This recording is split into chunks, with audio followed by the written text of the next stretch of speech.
पार्थ जिंदल जी गिरी centre में पहुंचे हैं खिलाड़ियों से मिलने के लिए। साथ में सीमा बहन जी भी हैं और मुझे जो जो दिखाई देता रहेगा मैं उसका नाम अनाउंस करता रहूँगा।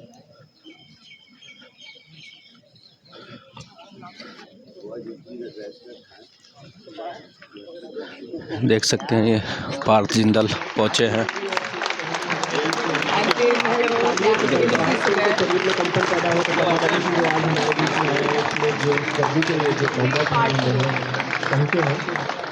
और हम सबके लिए ये बड़ा ही खुशी का पल है कि जब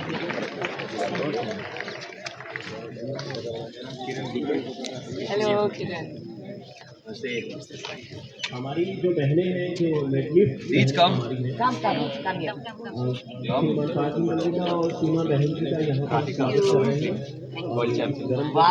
थोड़ा सा पीछे चलो। हमारी भारतीय संस्कृति है कि जब भी हमारे घर में कोई आता है बताना चाहते हैं कि हम आपसे कितना प्रेम करते हैं, आपके प्रति इधर करो जी मुँह सारे। शक्ल से नहीं लगता कि you are the champion. To meet you. Thank you. How old are you? Thank you so much. Congratulations. Congratulations. आप सब हम लोग देश की शान हो। क्या बात। ऑल रेसलिंग हो जाओ। Okay. Bye. Thank you.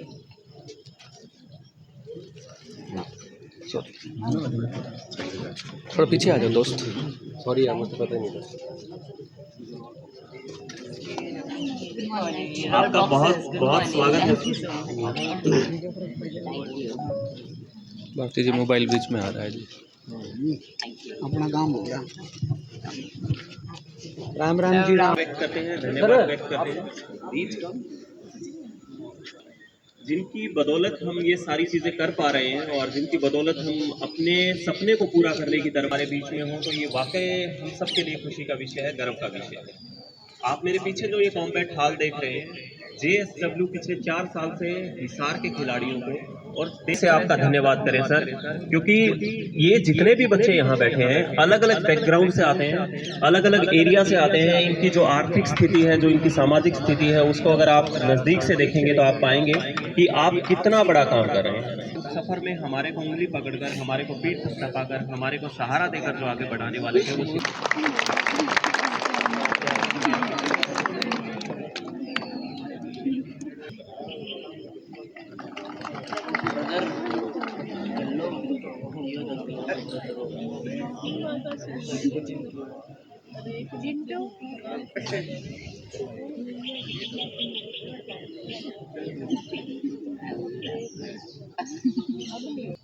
मैं थोड़ा सा ब्रीफ दूंगा और हिंदी में ज़्यादा बोलूँगा क्योंकि आज के जो भी खिलाड़ी हमारे वो हिंदी में ज़्यादा बेहतर समझेंगे। ये पार्थ सर का ही एक सपना था जो उन्होंने काफ़ी साल पहले देखा था। सर के लिए एक ओलंपिक मूवमेंट है, तो मैं सर को सबसे पहले उसके लिए धन्यवाद करूँगा। और मैं आपको ये भी बताना चाहता हूँ कि जा चुका है वहाँ के सपोर्ट सिस्टम से, वहाँ के इंफ्रा से, वहाँ के कोचिंग से। तो सर मैं आपका बहुत आभारी हूँ इस चीज़ के लिए। सर भारत खेल जगत के एक true youth icon and true champion है हमारे लिए। न्यूट्रिशनिस्ट, मैस्यूज, साइकोलॉजिस्ट, सारी सुविधाएं बच्चों को यहाँ दी जा रही है। आज की डेट में करंटली 160 बच्चे इस स्कीम के पार्ट हैं जो कि गैर आवासीय और आवासीय प्रोग्राम के तहत उनको सुविधाएं दी जा रही हैं। आपका शुक्रगुजार हूँ, यहाँ के सारे बच्चे आपके शुक्रगुजार हैं। And thank you very much for initiating this Olympic movement for India, to see this country, to see you always keep saying कि सत्य जी आपने जो भी बातें कही वो वाकई शब्द से शब्द बहुत ही सच्चाई थी उन बातों में। और जब पिछले दिनों में श्रीमान सज्जन जी यहाँ जब आए थे, मैं उनके प्रति अपना आभार व्यक्त करता हूँ। तो मैं बात कर रहा था कि जब श्रीमान सज्जन जिंदल जी यहाँ थे, जो कि पार्थ के पिताजी हैं, तो वो उनके बारे में बहुत सारी बातें बता रहे थे और एक बात जो निकल के आई, समझ सकते हैं कि आप वो स्पोर्ट्स के प्रति कितना डेडिकेटेड हैं, कितना समर्पित हैं। और अभी हमारे बीच में कोच अमरजीत जी हैं कि जो कि बॉक्सिंग की यहाँ पे ट्रेनिंग देते हैं। मैं उनको बुलाना चाहूँगा कि वो आएँ और आज हमारे जितने भी खिलाड़ी इसके फाउंडर हैं और हमारे एडी साहब असिस्टेंट डायरेक्टर श्री विजय मनचंदा जी का स्वागत करता हूं और सभी बहनों को नमस्कार करता हूं। तो हमारे बीच में पार्थ जिंदल जी जिन्होंने आईएएस को बनाया है, तो बहुत अच्छा कार्यक्रम ऑर्गेनाइज किया है। सबकी बहुत आभारी हूँ। आप सब इतने सारे बच्चे यहाँ पर आए हुए हो और आप सब मतलब आप लोग मेहनत कर रहे हो और खुशी हम लोगों को होगी जब आप लोग मेडल्स लाओगे, जब हम टीवी के सामने बैठ के चिल्ला रहे होंगे या स्टेडियम में बैठ के चिल्ला रहे होंगे, कूद रहे होंगे अपनी सीट्स पे। सब मेहनत आप कर रहे होगे लेकिन खुशी हम लोग इंजॉय कर रहे होंगे। तो ये हम अपने सेल्फिश उसके लिए कर रहे हैं क्योंकि हम सब भारतीय हैं और आप सब जा रहे हो, खेल रहे हो, मेडल ला रहे हो, तो हमें खुशी होती है। तो इसलिए और मैं बहुत प्राउड हूँ कि पार्ट के इतना उसमें जज्बा है कि स्पोर्ट्स में जाना है, इसलिए उसने बोला कि बुआ ओलंपिक्स के लिए आना है ज़रूर पेरिस। तो हम लोग गए वहाँ और सब एक गेम होता था, फिर दूसरी जगह भागते थे, तीसरी जगह भागते थे, तो हमारी भी खूब रनिंग हो रही थी। लेकिन आप लोगों की जो मेहनत होती है वो तो खैर बता ही नहीं सकते, आप लोग ही करते हैं। तो I am very inspired by IIS, I am very inspired by SAI and I am very inspired by my nephew Parth. भाई और बहन सारे जो दादी के सारे बच्चे यहाँ पे ही पढ़े हुए हैं कैंपस स्कूल में, और हमेशा गिरी सेंटर के बारे में मेरे से बात करते थे कि एक बहुत ही सुंदर सेंटर है जो सरकार जो हरियाणा एग्रीकल्चर यूनिवर्सिटी ने बनाया है, लेकिन काफी डिलैपिडेटेड कंडीशन में होता था। तो 2012 में हमने JSW स्पोर्ट्स का शुरुआत किया था और हमने पूरी दुनिया में घूम के सारे इंस्टीट्यूट को देखे। तो ऑस्ट्रेलिया गए थे, साउथ ऑस्ट्रेलियन इंस्टीट्यूट देखने के लिए, इंग्लिश इंस्टीट्यूट ऑफ स्पोर्ट देखे मैनचेस्टर में, कोलोराडो स्प्रिंग्स के फैसिलिटी देखे USA में, चाइना गए थे शीचाचिंग इंस्टीट्यूट देखने के लिए बीजिंग में, जापान गया था मैं सिजुका यूनिवर्सिटी उनका फैसिलिटीज देखने के लिए, और खुद मैं अमेरिका में पढ़ा था। वहाँ पे मेरे कॉलेज के लिए मैं स्क्वॉश खेला था। तो NCAA जो एक बहुत ही बढ़िया प्रोग्राम है जिससे अमेरिका आज बहुत आगे हुआ है स्पोर्ट्स में, वो मैं देखा कि उनको हमारे उधर अमेरिकन एथलीट्स को क्या सपोर्ट मिलता है स्पोर्ट्स साइंस का, कोचिंग का, न्यूट्रिशन का। तो जब ये सारे सेंटर्स देख रहे थे, यही सपना था कि इंडिया में एक बहुत ही बढ़िया सेंटर बने, हमारे एथलीट्स के लिए ग्रास रूट्स डेवलपमेंट करे, और बचपन से जब लड़का या लड़की 12 साल या 11 साल के होते हैं, उसी टाइम से उनको पढ़ाई भी करवाएं और उनका ट्रेनिंग भी करवाएं। तो फिर IIS का स्थापना हुआ विजयनगर में, 3 साल लगा उसको बनाने के लिए। 2014 में हमने काम चालू किया था और 2017 में IIS विजयनगर जो हमारा मेन सेंटर है वो हम खोले। तो जब IIS को हम खोलें, तब पापा ने मुझे कहा कि ये तो ठीक है आपने विजयनगर में बना दिया, विजयनगर कर्नाटका में है, लेकिन कर्नाटका में ना तो रेसलिंग का कोई बैकग्राउंड है, ना तो बॉक्सिंग का कोई बैकग्राउंड है, ना तो ट्रैक एंड फील्ड का कोई बैकग्राउंड है, तो यहाँ पे क्यों बना दिया? तो मैंने बोला डैड यहाँ पे हमारा सारा इंफ्रास्ट्रक्चर है, स्कूल है, यहाँ पे हमारा हॉस्पिटल है, यहाँ पे इतने सारे JSW के लोग काम करते हैं, तो बच्चों को बहुत सहायता मिलेगा, सपोर्ट मिलेगा। तो उन्होंने बोला ठीक है वो तो बहुत बढ़िया कर दिया, लेकिन तू जाके गिरी सेंटर देख। गिरी सेंटर का हालत इतना खराब है, लेकिन इतना टैलेंट है गिरी सेंटर में कि अगर तू गिरी सेंटर को ठीक कर सकता है तो फिर बहुत बहुत प्रगति होगा। बहुत रेसलिंग में भी लोग आगे आएंगे, बॉक्सिंग में भी, एथलेटिक्स में भी, क्योंकि हरियाणा ही ऐसा जगह है जहाँ टैलेंट है। इस देश का जो भी टैलेंट है वो हरियाणा में है। तो अगर आप देखोगे ओलंपिक्स में सारे के सारे मेडल्स तो हरियाणवी लोग ही लाते हैं। नीरज चोपड़ा को देख लो, साक्षी मलिक को देख लो, बजरंग पूनिया को देख लो, मन्नू भाकर को देख लो, सारे के सारे हरियाणा के ही हैं। तो जब मैं यहाँ पे आया और मैं देखा कि इतना साय एक सेंटर चला रहे हैं यहाँ पे, और बॉक्सिंग हॉल का हालत इतना खराब था, रेसलिंग हॉल का खराब था। रेसलिंग तो वो एथलेटिक्स ब्लॉक में होता था पहले राइट साइड पे, ट्रैक का हालत एकदम खराब था। तो फिर मैं मंत्री के पास गया, स्पोर्ट्स मिनिस्टर के पास, और मैंने उनको कहा कि सर हमें इसको रिवाइव करना है पूरी सेंटर को। स्विमिंग पूल में तो पेड़ उग रहे हैं अंदर। तो उनको मैंने कहा कि सर ये सेंटर को ठीक से बनाना है और इसको ठीक करवाना है, बॉयज़ हॉस्टल में सूएज सिस्टम चल नहीं रहा था, फ्लश नहीं चलता था, कैंटीन में अच्छा खाना नहीं मिलता था। गर्ल्स हॉस्टल फिर भी नया बना था, तो वो ठीक था। तो उन्होंने कहा कि जी ये कभी हुआ नहीं है कि प्राइवेट सेक्टर और पब्लिक सेक्टर साथ में काम करें। तो मैं बोला सर सरकार के बिना तो खेल आगे जा ही नहीं सकता इस देश में। जो काम सरकार कर रहा है, जो काम साई कर रहा है, वो जितना भी पैसा लगा दो प्राइवेट सेक्टर कर ही नहीं सकता। क्योंकि जो पहुँच सरकार का है वो प्राइवेट सेक्टर का हो ही नहीं सकता। तो मैंने उनको कहा कि सर एक नया मॉडल बनाते हैं, प्राइवेट पब्लिक पार्टनरशिप का मॉडल बनाते हैं। आपका जो भी फंडिंग है वो आप कीजिए, जो भी गैप फंडिंग है वो हम करेंगे, जो भी स्पोर्ट्स साइंस और न्यूट्रिशन के लोग लाने हैं वो हम लाएंगे। आपके तो बहुत बढ़िया-बढ़िया कोचेज़ ऑलरेडी है, तो उनको सप्लीमेंट करेंगे। अगर फॉरेन कोच चाहिए वो हम लाएँगे, अगर और डोमेस्टिक कोच चाहिए वो हम लाएँगे और साई के साथ जुड़ के काम करेंगे और एक ऐसा मॉडल बनाएँगे कि पूरा देश देखेगा। तो उस टाइम के मंत्री थे वो उनको बहुत अच्छा लगा ये आइडिया। संदीप प्रधान जी थे जो अभी भी है साई के अध्यक्ष, उनको बहुत अच्छा लगा और पहली बार हरियाणा एग्रीकल्चर यूनिवर्सिटी के सहायता के साथ और सपोर्ट के साथ एक 3 वे पब्लिक प्राइवेट पार्टनरशिप बना। Haryana agriculture university, sports authority of India और फिर IIS और JSW। फिर हमने मेरे चाचा को कहा, रतन चाचा को और अभ्युदय जो जिंदल स्टेनलेस देखते हैं कि वो आप हिसार में हो, तो हिसार में आपके बिना तो कुछ हो ही नहीं सकता। तो आप प्लीज़ सपोर्ट कीजिए, आप फंडिंग दीजिए हमें। तो चाचा और अभ्युदय ने बोला कि अगर कुछ हो रहा है गिरी सेंटर में और हिसार में तो हमें तो करना ही पड़ेगा। तो उन्होंने सपोर्ट किया और अभी करीब 2 साल लगा इस सबको ठीक करने के लिए। Boxing hall, wrestling hall, gym और ट्रैक एंड फील्ड सेंटर और बॉयज़ हॉस्टल। तो करीब 155 अभी एथलीट्स है इस सेंटर पे और हम इसको और बढ़ाना चाहते हैं।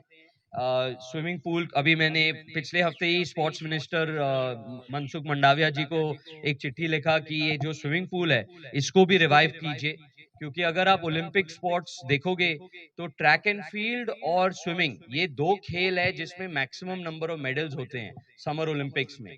और इंडिया का खाली 2 ही स्विमर्स क्वालिफाई हुए थे इस बार पेरिस ओलंपिक्स में और वो भी कॉन्टिनेंटल कोटा से। ऐसे नहीं कि एक क्वालिफाइंग टाइम करके वो क्वालिफाई किए, नहीं कॉन्टिनेंटल कोटा से इंक्लूजन के वजह से उनको क्वालिफिकेशन मिला। तो स्विमिंग में हम काफ़ी पीछे हैं, तो स्विमिंग को रिवाइव करना बहुत ज़रूरी है। तो मैंने लिखा है कि कैपेक्स सरकार दे और ओपेक्स JSW और IIS करेगा और यहाँ पे एक बहुत बड़ा स्विमिंग प्रोग्राम भी हम बनाना चाहते हैं। बाकी जो हमारे एथलीट्स हैं जो आप सब यहाँ पे हो, हम के हाथ से चूक गई और ये हुआ है क्योंकि ओलंपिक्स ही एक ऐसा खेल है रेसलिंग में जिसमें 2 दिन के लिए लगातार आपको वेट मेंटेन करना पड़ता है। एशियन चैंपियनशिप्स देख लो, कॉमनवेल्थ चैंपियनशिप्स देख लो, नेशनल गेम्स में देख लो, वो सिर्फ एक दिन में पूरा कंपटीशन हो जाता है। तो क्या रेसलर्स हो या बॉक्सर्स हो, आप लोग सबको पता है वेट कट कैसे करना है, लेकिन जब फिर रिकवरी मील खाते हो फिर उसके बाद लगातार दूसरे दिन वेट कट करना कभी प्रैक्टिस नहीं होता है, क्योंकि खाली ओलंपिक्स होता है जिसमें ये प्रैक्टिस करना पड़ता है। तो मैंने भी ये एक बहुत बड़ी चूक हुई है स्पोर्ट्स साइंस की मेरे हिसाब से और हमारी पूरी स्पोर्ट्स कम्युनिटी के लिए एक बहुत बड़ा लर्निंग है कि ट्रेनिंग और वेट कट कैसे होता है, कैसे करते हैं। वेट कट जब करते हैं, जब पानी पे पूरा दिन पानी पे ही चलाना पड़ता है क्योंकि 3 किलो 4 किलो वेट कट करना पड़ता है, तो फिर ताकत कैसे आता है एथलीट को। एथलीट ताकत के साथ कैसे मैट पे चढ़े, कैसे बाउट 2 3 4 बाउट लड़के फिर से वेट कट करना, फिर से नेक्स्ट डे फाइनल खेलना, वो सब प्रैक्टिस करना बहुत ज़रूरी है। तो मैं ये इसलिए कह रहा हूँ क्योंकि बॉक्सर्स और रेसलर्स है यहाँ पे, तो आप सब आगे जाके बड़े-बड़े एथलीट बनोगे। यहाँ पे ऑलरेडी अंतिम पंगाल है जो जूनियर वर्ल्ड चैंपियन 2 बार बन चुकी है। अंडर 23 में पहली इंडियन है, उन पहली ओलंपिक्स गई थी पेरिस में, तो उनके लिए भी एक बहुत बड़ा लर्निंग होगा कि अभी LA में मैं बहुत कॉन्फिडेंस के साथ कह सकता हूँ कि जो लर्निंग अंतिम को पेरिस में मिला, LA में वो देश को रोशन करने वाली है और मेडल लाने वाली है देश के लिए। क्योंकि खेल जो है एक्सपीरियंस के बारे में होता है, हमें भी बहुत एक्सपीरियंस मिला है अभी 10 साल 12 साल खेल के साथ जुड़ के। आपने अभी यहाँ बोला, बिल्कुल संक्षेप में अगर हम जानना चाहेंगे कि JSW बेसिकली क्या कर रहा है स्पोर्ट्स पर्सन्स के लिए और विजन क्या है? जी 2012 से हम JSW स्पोर्ट्स का स्थापना किए थे और हमारा यही मकसद था कि ओलंपिक स्पोर्ट्स के लिए हम एथलीट्स को सपोर्ट दें, वेदर वो स्पोर्ट्स साइंस के थ्रू हो, कोचिंग के थ्रू हो, न्यूट्रिशन के थ्रू हो, इंटरनेशनल कॉम्पिटिशन्स के थ्रू हो, हम एथलीट्स को सपोर्ट करें। तो 2012 में हमारे स्पोर्ट्स एक्सेलेंस प्रोग्राम्स चालू हुआ था और उसी दिन से हम एथलीट्स को सपोर्ट कर रहे हैं across 5 sports: boxing, wrestling, judo, track and field और स्विमिंग। अभी आगे जाके हम स्क्वॉश का भी सपोर्ट कर रहे हैं और भी रोइंग का भी। और अभी इंडिया में 6 सेंटर्स है JSW के। सरकार के साथ हम पब्लिक प्राइवेट पार्टनरशिप मॉडल में काम कर रहे हैं। तो एक सेंटर है हमारा यहाँ पे गिरी सेंटर, जो स्पोर्ट्स अथॉरिटी ऑफ इंडिया और हरियाणा एग्रीकल्चर यूनिवर्सिटी के साथ हम साथ में काम कर रहे हैं। करीब 155 बच्चे यहाँ पे ट्रेनिंग लेते हैं। हमारी दूसरे सेंटर है उड़ीसा में। हम उड़ीसा गवर्नमेंट के साथ पूरा स्विमिंग प्रोग्राम चलाते हैं कलिंगा स्टेडियम भुवनेश्वर में, और 18 और स्विमिंग पूल्स हैं उड़ीसा में जो हम चला रहे हैं। करीब 3000 स्विमर्स को ट्रेनिंग देते हैं रोज़। हमारा एक हाई ऑल्टीट्यूड ट्रेनिंग सेंटर है हिमाचल प्रदेश में बॉक्सिंग के लिए, एक शोल्टू जगह में। रास में उत्तराखंड में एक high altitude training centre Uttarakhand government के साथ हम चला रहे हैं। और फिर हमारा मेन सेंटर IIS विजयनगर, जो एक नेशनल सेंटर ऑफ एक्सेलेंस है, वहाँ पे करीब 500 बच्चे रोज़ ट्रेनिंग करते हैं। तो अभी JSW के जो पेरिस ओलंपिक्स हुआ था उसमें इंडिया का 117 एथलीट्स गए थे, उसमें से 41 एथलीट्स हमारे प्रोग्राम्स में से थे और 4 मेडल आए देश के 6 मेडलों में से। क्योंकि हम बॉक्सिंग फेडरेशन ऑफ इंडिया के हाई परफॉर्मेंस पार्टनर है, रेसलिंग फेडरेशन ऑफ इंडिया के हाई परफॉर्मेंस पार्टनर है, शूटिंग फेडरेशन ऑफ इंडिया के हाई परफॉर्मेंस पार्टनर है, जूडो फेडरेशन ऑफ इंडिया के हाई परफॉर्मेंस पार्टनर है। तो हमारा विज़न यही है कि हम ये प्रोग्राम को बढ़ाएं और इंडिया को top 10 of the medals tally में लेकर आएँ। जो इस बार बहुत गर्व की बात है कि इंडिया का परफॉर्मेंस ओलंपिक्स में बहुत अच्छा हुआ। 6 मेडल आए। मैं विनेश का मेडल भी मानता हूं, तो 7 मेडल आने चाहिए थे, लेकिन वो चूक हो गई। और पैरालंपिक्स में भी इंडिया ने बहुत अच्छा किया, 15th प्लेस में फिनिश किए 29 मेडल्स के साथ। तो यही है हमारा काम कि मेडल्स को बढ़ाएं, एथलीट्स को सपोर्ट दें। और क्योंकि मेरे हिसाब से स्पोर्ट्स जैसे पावरफुल चीज़ नहीं है इस दुनिया में। जो स्पोर्ट्स करता है एक आदमी और एक औरत के लिए, जो मानसिकता बढ़ाता है, जो उनका कॉन्फिडेंस बढ़ाता है, तो या तो करियर के बाद वो बिज़नेस में आ जाए, वो पॉलिटिक्स में चले जाएं, वो सरकार में चले जाएं, लेकिन जो एक आदमी एथलीट बनता है तो वो हमेशा लाइफ के लिए एथलीट रहता है। तो बहुत ज़रूरी है। देश के खिलाड़ियों को क्या कहना चाहेंगे सर? आप हमारे गर्व हो, आप हमारे रोशन हो, आप मेहनत करते जाइए और देश का नाम बढ़ाते जाइए। हिसार के लिए अभी क्या मतलब गिरी सेंटर में और क्या नई सुविधाएं शुरू करने वाले हैं? तो गिरी सेंटर में अभी हम 3 स्पोर्ट्स को सपोर्ट करते हैं यहाँ पे: बॉक्सिंग, रेसलिंग और एथलेटिक्स। सरकार के साथ काम करके अभी नया ट्रैक लगाए हैं सरकार ने, नया हॉकी का एस्ट्रोटर्फ भी उन्होंने लगाया अब, और नया मल्टीपर्पज़ हॉल भी लगाया हुआ है। तो हमने अभी सरकार को लिखा है कि ये जो स्विमिंग पूल है 50 मीटर का स्विमिंग पूल, जिसमें अभी बहुत बुरा हाल है, हमने उनको लिखा है कि स्विमिंग को भी रिवाइव करना चाहिए, क्योंकि स्विमिंग एक बहुत ही इम्पॉर्टेंट स्पोर्ट है। अगर आप समर ओलंपिक्स के बारे में देखो तो एथलेटिक्स और स्विमिंग ऐसे 2 खेल है जिसमें मैक्सिमम नंबर ऑफ मेडल्स हैं, और इंडिया स्विमिंग में बहुत पीछे है। तो हरियाणा एक ऐसा जगह है जहाँ टैलेंट है, जहाँ पावर है, जहाँ स्पीड है, जहाँ इंड्योरेंस है। तो अगर स्विमिंग में मेडल चाहिए देश को, तो हरियाणा में स्विमिंग करना बहुत ज़रूरी है। और अगर कर सकते हैं तो गिरी सेंटर में करना चाहिए, क्योंकि यहाँ पे सारे इंफ्रास्ट्रक्चर है, सुविधाएं हैं। तो स्विमिंग पूल को रिवाइव करना मैं चाहता हूँ। तो मैंने लिखा है, होपफुली सरकार का सैंक्शन आ जाए और फिर प्रोग्राम को हम चलाएंगे। एक बात अगर कि दिल्ली कैपिटल्स के आप जो है ओनर हैं, तो अभी IPL सेशन आने वाला है, तो क्या कुछ खिलाड़ियों की रिटेन करेंगे और कुछ नहीं, क्या प्लानिंग रहने वाली है? हाँ जी, रिटेन तो करना ही पड़ेगा। अच्छे प्लेयर्स हैं हमारे टीम में। तो अभी रूल्स आए हुए हैं तो अभी को-ओनर GMR के साथ बात करके और हमारे जो सौरव गांगुली जी हैं जो हमारे डायरेक्टर ऑफ क्रिकेट है उनसे बात करके अभी सारे निर्णय लेने वाले हैं। ऋषभ पंत को तो पक्का रखने ही वाले हैं। अक्षर पटेल है बहुत ही बढ़िया, ट्रिस्टन स्टब्स है, जेक फ्रेजर मगर्क है, कुलदीप यादव है, अभिषेक पुरेल है, मुकेश कुमार है, खलील अहमद है, तो काफ़ी अच्छे प्लेयर्स हैं हमारे टीम में। और देखेंगे ऑक्शन में क्या होता है, लेकिन पहले तो जो रूल है कि 6 प्लेयर्स रिटेन कर सकते हैं, पहले उसका सारा चर्चा होने वाला है, फिर उसके बाद ऑक्शन में जाके देखेंगे बहुत सारे ऑप्शन नहीं मिल पाया लेकिन दिल्ली को भी वो नहीं मिला। दो फाइनल खेले हैं JSW के आने के बाद, एक फ़ाइनल खेले हैं और एक बार टॉप ऑफ द टेबल हुआ। तो हाँ, अभी तक टाइटल नहीं लाया, वो लाना पड़ेगा दिल्ली को। दिल्ली बहुत बड़ा शहर है और बहुत साल हो गए, तो यही कोशिश रहेगी कि टाइटल लाएं दिल्ली के लिए। स्पोर्ट्स से अलग एक पूछना चाहूँगा कि जैसे अभी जिंदल JSW स्टील के लिए हमेशा जाना जाता था, लेकिन JSW कार भी बना रहा है, पेंट्स भी बना रहा है, सीमेंट्स भी बना रहा है, तो क्या कोई और नया वेंचर भी शुरू करने जा रहे हैं? जी, डिफेंस भी कर रहे हैं। अभी चंडीगढ़ में एक डिफेंस की फैक्ट्री खोले हुए हैं जहाँ पे हम आर्मी के लिए ऑल टेरेन व्हीकल्स बना रहे हैं। ड्रोन मैन्युफैक्चरिंग के बारे में भी हम सोच रहे हैं। कॉपर के बारे में भी हम सोच रहे हैं। तो बहुत सारा अपॉर्चुनिटी है। देश काफ़ी अच्छा चल रहा है, इकोनॉमी बढ़ रहा है और JSW one of the groups है जो मैन्युफैक्चरिंग कर सकता है इस देश में। तो काफ़ी अपॉर्चुनिटीज़ हैं, हम देख रहे हैं अपॉर्चुनिटीज़ को। आज जिस तरह से अभी विनेश के मेडल के समय वेट मैनेजमेंट की बात हुई, आपने यहाँ पर भी करी, तो आपको लगता है कि स्पोर्ट्स के साथ साथ इन चीज़ों पर भी ध्यान देने की अब ज़रूरत है, तो इसके लिए भी कुछ इनिशिएटिव चाहिए सकते? जी, बहुत ज़रूरी है, बहुत ज़रूरी है। उससे बड़ा चूक का मतलब there is no bigger disappointment than what happened to Vinesh. जो विनेश के साथ हुआ वो तो सबके लिए एक बहुत बड़ा वेकअप कॉल है। इंडियन स्पोर्ट के लिए एक बहुत बड़ा वेकअप कॉल है, एथलीट्स के लिए वेकअप कॉल है। क्योंकि एथलीट जो होते हैं वो सोचते हैं कि जी मैं 4 किलो कम कर दूंगा, मैं 5 किलो कम कर दूंगा, मैं 7 किलो कम कर दूंगा, अब बॉडी को अब्यूज़ करते हैं।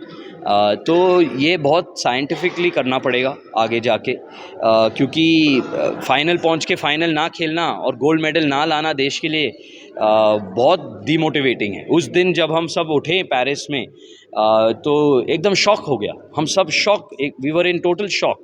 उसके वजह से दूसरे एथलीट्स को बड़ा डीमोटिवेशन हुआ, पूरे देश बैठ गई कि यार क्या हो गया, तो गोल्ड मेडल था, क्या हो गया, ऐसे कैसे हो सकता है। फिर कहानी सुने कि कैसे वो 11 बजे रात को होटल पहुंची, पूरे जिम पहुंची, जिम में AC चल रहा था, फिर वो 21 किलोमीटर भागी, फिर सौना में स्पारिंग करी, फिर खून निकाली, बाल काटी, कपड़े काटे वेट कट करने के लिए। तो बहुत ही डिफ़िकल्ट स्टोरी है, बहुत ही अभी उसके बाद पता है वो हॉस्पिटल में थी, IOA के प्रेसिडेंट गए, सब गए, डॉक्टर पाड़ीवाला गया था। तो लेकिन ये इसलिए हुआ क्योंकि इसकी प्रैक्टिस नहीं हुई, ये इसलिए हुआ क्योंकि इसकी जानकारी नहीं थी। जानकारी थी भी लेकिन चूक हो गई सबसे, एथलीट से, उनके सपोर्ट स्टाफ से, सबसे। लेकिन मैं ये कहता हूँ कि ये रिस्पॉन्सिबिलिटी एथलीट को खुद लेना है, ये एथलीट का रिस्पॉन्सिबिलिटी है। एथलीट को पता है कि मुझे मेरा वेट कम करना है, मुझे खेलना है, तो कैसे बढ़ गया। तो ये प्रैक्टिस अगर करोगे तो करना है। तो JSW में मैंने भी सबसे बात किया कि ये बहुत बड़ी चूक हो गई। विनेश तो हमारे साथ थी 4 साल IIS में, तो मैंने पूछा कि कभी प्रैक्टिस हुआ है ऐसा, तो उन्होंने कहा नहीं जी नहीं हुआ, वो तो कर लेते हैं जी, हो जाता है जी, मैनेज हो जाता है जी, ये तो नॉर्मल है, रेसलर के लिए, बॉक्सर के लिए तो नॉर्मल है। बोला जी नॉर्मल है, लेकिन नहीं हुआ ना सबसे बड़े स्टेज पे। तो बोला हाँ जी नहीं हुआ। तो बोला तो आगे जाके IIS और JSW अगर ये प्रैक्टिस नहीं करेगा और सरकार अगर ये बोलेंगे नहीं कि ये प्रैक्टिस करना है, तो फिर ये नहीं होगा। तो अभी ये मुझे नहीं लगता वापस कभी होगा। तो ये एक बहुत बड़ी लर्निंग है इंडियन स्पोर्ट के लिए, और आई एम श्योर इसके वजह से काफ़ी एथलीट्स को बेनिफिट मिलेगा आगे जाके। एक लास्ट के रिटायरमेंट के फैसले पर क्या कहोगे, और राजनीति में आ गई उस पर क्या कहोगे? नहीं, हमें पता है विनेश के साथ, विनेश, बजरंग, साक्षी WFI के खिलाफ और WFI वर्सेस ब्रिजभूषण चरण सिंह और उनके साथ क्या हुआ, तो उनका जो स्ट्रगल है, उनका जैसे वो दिल्ली में प्रोटेस्ट किए, जैसे वो स्ट्रगल किए पूरे रेसलिंग के लिए, तो उनको लगता है कि पॉलिटिक्स में आके वो सिस्टम को चेंज कर सकते हैं। तो या तो आप सिस्टम के बाहर रहो और फिर बात करते जाओ, या तो आप सिस्टम के अंदर जाओ और सुधार लाओ। तो मैं विनेश के निर्णय से मैं उनको सलाम करना चाहता हूँ। बहुत ही बोल्ड डिसीजन है, बहुत ही करेजियस डिसीजन है। मैं स्पोर्ट्स वाला हूँ, तो मैं ये समझता हूँ कि विनेश को 2028 ओलंपिक्स में भी चांस था, लेकिन उन्होंने सोचा कि मेरी बॉडी सपोर्ट नहीं करेगी।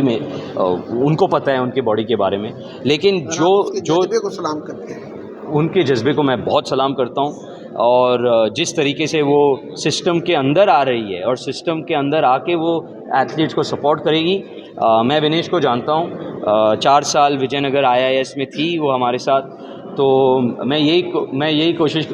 मेरा इच्छा यही है कि अगर विनेश MLA बने तो सरकार उनको स्पोर्ट्स मिनिस्टर, अगर वो बने उनको स्पोर्ट्स मिनिस्टर बना दीजिए, और फिर दुआ उनके साथ है। पार्टी वार्टी मैं नहीं देखता, विनेश को देखता हूँ। विनेश का सपोर्ट है पूरा, मेरे आई सपोर्ट है फुली। लास्ट क्वेश्चन ये है कि आपकी दादी यहाँ से चुनाव लड़ रही है, आप लोगों की जन्मभूमि कर्मभूमि तो हिसार ही है, तो इसको आप किस तरह से देखते हैं उनकी जर्नी को? क्योंकि हमने तो गोपी जिंदल जी की भी देखी है जर्नी।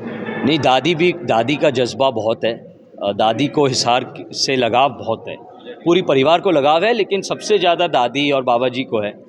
तो दादी ने हमेशा कहा कि मुझे हिसार के लिए काम करना है। तो जब भी दादी हमारे से बात करती है, वो हमेशा कहती है कि हिसार में ये होना चाहिए, हिसार में वो होना चाहिए, हिसार के सड़कें में ऐसे होना चाहिए, सूएज बेटर होना चाहिए, जो पशुआं हैं उनका देखभाल करना चाहिए ताकि वो रोड में घूमे ना।